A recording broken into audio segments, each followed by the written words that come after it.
ಎಲ್ಲ ಬೋರ್ಡ್ ನಾನು ಒಂದು ವಿಶೇಷ ಏನಂದ್ರೆ ಎಲ್ಲ ಬೋರ್ಡ್ ಅಲ್ಲಿ ಕೆಲಸ ಕಂಪ್ಲೀಟ್ ಆಗಿದೆ ಅಂತ ಒಂದು ಮೆನ್ಷನ್ ಮಾಡಿದ್ದಾರೆ. ಇಲ್ಲಿ ಒಂದು ವಿಶೇಷ ಏನಂದ್ರೆ ಜನ ಜೊತೆಲಿ ವೆಹಿಕಲ್ ಕೂಡ ಇಲ್ಲಿ ಓಡಬಹುದು. ನಮಸ್ಕಾರ ಕರ್ನಾಟಕ ಮತ್ತು ನಮ್ಮ ಯಾದಗಿರಿ. ಇವಾಗ ನಮ್ಮ ಯಾದಗಿರಿ ಜಿಲ್ಲೆಯಲ್ಲಿ ಒಂದು ಹೊಸ ಸ್ಟೇಡಿಯಂನ ಮಾಡಿಟ್ಟಿದ್ದಾರೆ. ಆ ಸ್ಟೇಡಿಯಂನ ಮಾಡಿ 5 ರಿಂದ 6 ವರ್ಷ ಆಗಿದೆ. ಇವಾಗ ಈ ಸ್ಟೇಡಿಯಂನ ನಾವು ಒಂದು ಟೂರ್ನ ಮಾಡ್ತಾ ಇದ್ವಿ. ಸೊ ದಯವಿಟ್ಟು ಈ ವಿಡಿಯೋ ಕೊನೆವರೆಗೆ ನೋಡಿ. ಇವಾಗ ನಾನು ಒಂದು ಯಾದಗಿರಿ ಜಿಲ್ಲಾ ಕ್ರೀಡಾಂಗಣದ ಎಂಟ್ರೆನ್ಸ್ ನೋಡ್ತಾ ಇದ್ದೀನಿ. ಇಲ್ಲಿ ಒಂದು ಪಾರ್ಕಿಂಗ್ ಏರಿಯಾ ಕೂಡ ಇತ್ತು. ಹಾಗೆ ನಾನು ವಾಕ್ ಮಾಡ್ತಾ ನೋಡಿದ್ರೆ ನೆಕ್ಸ್ಟ್ ಅಲ್ಲಿ ಒಂದು ಬಜೆಟ್ ಬೋರ್ಡ್ ನ ಮೆನ್ಷನ್ ಮಾಡಿದ್ರು. ಇದು first budget board may be. ಅಲ್ಲಿ ಮೆನ್ಷನ್ ಮಾಡಿದ್ರು ಒಂದು ಎಷ್ಟು ಕೋಟಿ ಖರ್ಚು ಮಾಡಿದೀವಿ ಅಂತ. ನೆಕ್ಸ್ಟ್ ನಾನು ಹಂಗೆ ವಾಕ್ ಮಾಡ್ತಾ ಹೋಗ್ತಾ ಅಲ್ಲಿ ಒಂದು ಆಫೀಸ್ ನ ನೋಡ್ತೀನಿ. ಇದು ಆಫೀಸ್ ಒಳಗಡೆ ಏನಂದ್ರೆ ಒಂದು ಜಿಮ್ ನ ಇವಾಗ ರೀಸೆಂಟ್ಲಿ ಸ್ಥಾಪನೆ ಮಾಡಿದ್ದಾರೆ.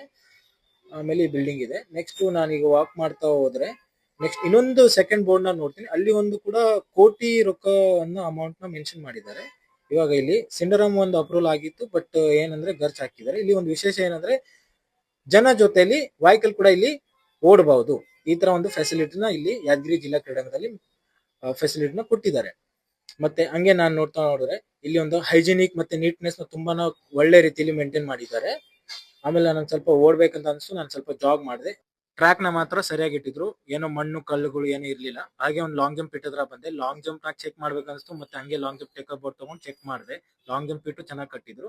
ಹಾಗೆ ಇಲ್ಲಿ ಬಂದು ನಾನು ಒಂದು ಕೆಲವೊಂದು ಸೀನ್ಸ್ ನ ನೋಡ್ತಾ ಇಲ್ಲಿ ಒಂದು ಅಂಕಲ್ ಏನೋ ಮಾಡ್ತಿದ್ರು.